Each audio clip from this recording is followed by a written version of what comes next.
2 days have passed, during which Irene has shown an all too evident affection for her man Godfrey. In the Bullock living room, a cocktail party is in progress. Irene, dressed in mourning, watches with tragic eyes as Godfrey moves among the guests.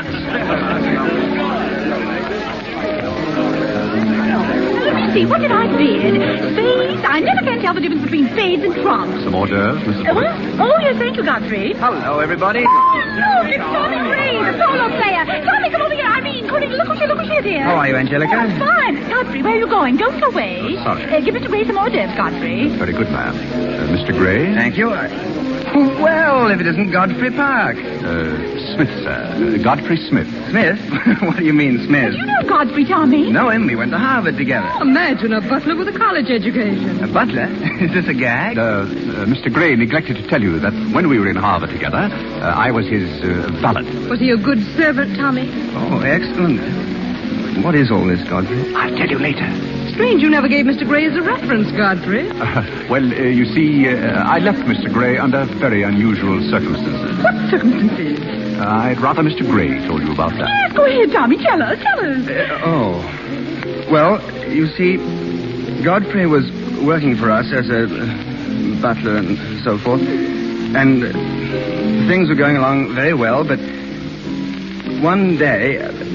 You're sure you don't want to tell this, Godfrey? Oh, I'd so much rather you would, Mr. Gray. Well, Godfrey was working for us for quite some time, and one day he came to me and said, Mr. Gray, he said, I trust my work has been satisfactory. And I said, why, of course. I said, I've never had more satisfactory work in all my life. And he said, thank you, sir. He was always very courteous, Godfrey was. And then he left? Yeah, he was. Yes, that's it. He decided he had to leave. Why?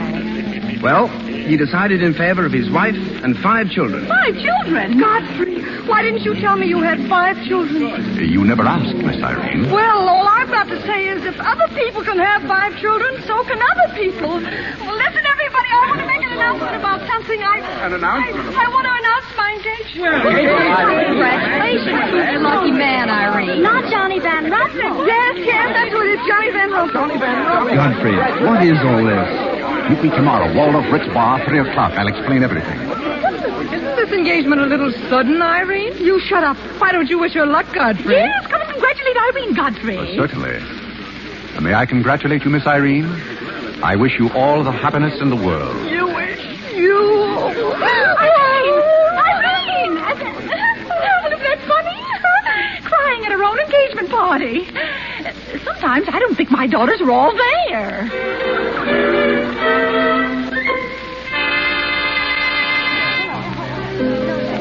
Godfrey, over here. Oh. Hello, Tommy. I thought you said you'd meet me here at 3. Sorry. It took me a little longer than usual to make the bed. Oh, well, what are you drinking? I'll have a rousing lemonade. Are you sure you can handle it? 1 lemonade, 1 stinger, Joe. Yes, sir. Well, let's have it. What? The story. When I wander into a Fifth Avenue asylum and see one of the parks of Boston serving hors d'oeuvres, there must be a story. Yes, there is. Tommy, you remember that little incident up in Boston? Oh, you still have that woman on your mind? No, not anymore. But I was pretty bitter at the time. So I gave her everything I had and just disappeared. And? Well, Tommy, it's surprising how fast you can go downhill and you begin to feel sorry for yourself. And boy, did I feel sorry for myself. I wandered down to the East River one night, thinking I'd just slide in and get it over with. But I met some fellows living there on the city dump. Fellows who were fighting it out and not complaining. I never got as far as the river. And what happened? I did all sorts of things, just to live. And then something happened. I got a chance to take this job, butling. A chance to rehabilitate myself. I took it. And that's all? That's all. But someday, Tommy, I'm going to do a little rehabilitating around that dump. And that's why I'm glad I met you. Me? You're going to help, too. Excuse me, Mr. Gray. Yes? You're wanted on the phone, sir. Oh, I'll be right back, Godfrey. Righto. Good afternoon, Godfrey. Oh. Good afternoon, Miss Cornelia. May I sit down? Well, the mystery's solved, isn't it? The mystery, Miss Cornelia? Yes. Now I know what a butler does on his day off. When you worked for Mr. Gray, were the two of you always this chummy? You see, I worked for Mr. Gray a long time, and we got to be... I see. Well, if you can be so chummy with the Grays, why can't you be chummy with the Bullocks? I try to keep my place. Why? You're very attractive, you know. As a butler? No, as a smith. You're a rotten butler. Sorry? Are we going to be friends? I feel that on my day off, I should have the privilege of choosing my friends. You can't go on like this forever. You really like me, and you're afraid to admit it, aren't you? Do you want me to tell you what I really think of you? Please do. You won't hold it against me? It's your day off. Very well. Miss Cornelia, you belong to that unfortunate category I would call the Park Avenue brat. A spoiled child who's grown up in ease and luxury, who always had her own way, and whose misdirected energies are so childish that they hardly deserve the comment even of a butler on his off Thursday. Thank you for a very lovely portrait. Goodbye for now. I'll see you down by the ash pile. Waiter, Yes, sir? change that order.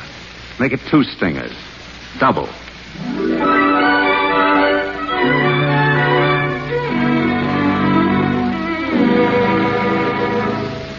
Molly. Yes, Miss Irene? What are you doing? Sewing. Some buttons on a coat. Oh, is it his coat? Yes. The coat is his. Oh, I'd like to sew on buttons sometime when they come off. I wouldn't mind at all. I could do it right down here in the kitchen. He doesn't lose very many. He's very tidy, isn't he? Yes, he's very tidy. Oh, what does he do on his day off? He never tells me. Oh, he's probably sitting somewhere with some woman on his lap. He's the meanest man I know. I think he's very mean. I suppose he's sitting somewhere with somebody on his lap that doesn't care for him at all. As far as I know, maybe his children are there too, calling him. Oh, I can't bear it. Oh, please don't. You too? Yes. Oh, Molly, I know exactly how you feel. Good evening. Godfrey. How about a quartet? For tomorrow may bring sorrow, so tonight let us be gay. Hi, Toots. Godfrey, look at you. Where have you been?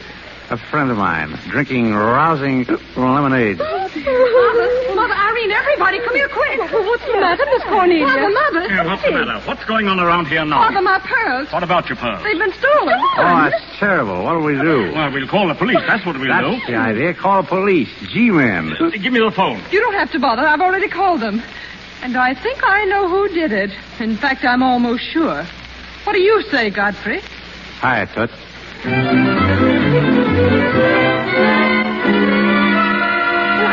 One at a time. Wait a minute. One at a time. Wait a minute. Quiet. When did you miss the pearls, Miss Bullock?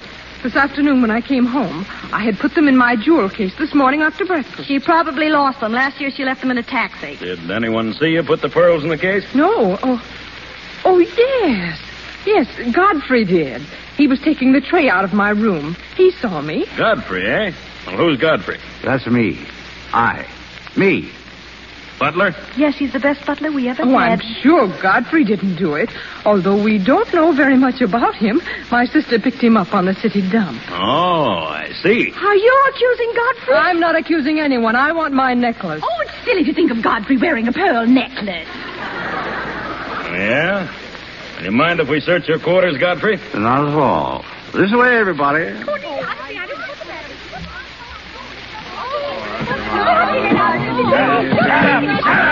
How can I find the pearls with everybody yelling? I can't find them anyhow. Oh, where is my little doggone? Oh, shut up, you. Miss Bullock, are you sure you lost your pearls? Of course I'm sure. Well, they're not in this room. Look under the mattress. What? I said look under the mattress. Yes, that's a good place. Okay. No, they're not under here either. Oh, but they must be there. What?